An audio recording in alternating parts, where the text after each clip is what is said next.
Okay, here I'd like to talk about the various event types and when to. So I'm going to go ahead and add an event. Now again, I can add an event directly by clicking like I did, or I can go up here to add event. For me and my purposes, I'd like to add more options at this particular moment, but we're going to add a test event. Now, if you notice the drop bar here, you'll see that there are different event types. I'm going to talk about each one. So let's start with in class. In class is used for anything that you do in class. Taking notes, doing a warm-up, labs, discussions, in-class writing assignments. Pretty much any topic covered in class can go under the in-class category.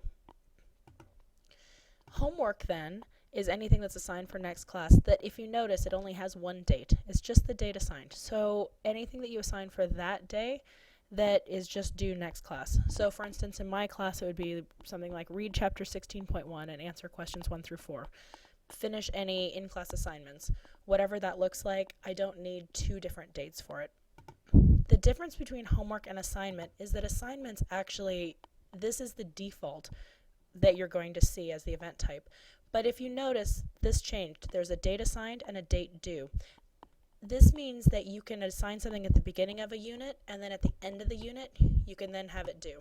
So I would use these for instance, unit vocabs, or anything that's something that is not a big project, but something that you've planned out enough time that you want a date assigned and a date due, and have it show up in 2 different places. So it'll say evolution vocab assigned, and then on that due date it'll say evolution vocab due. For events we're going to use for anything that occurs that's not a part of one of those. So for instance, guest speaker in the commons at lunch, or extra credit, whatever, or a field trip. Anything that is maybe outside the scope of the class, outside the actual class time or for homework, but it's something that's occurring for your class. Finally, we're going to get to quiz, test, and project. Those are just like the test calendar, but the important part to note about this is that we do actually really need everyone to assign it a quiz, test, or project if it is, because, let me show you this calendar view.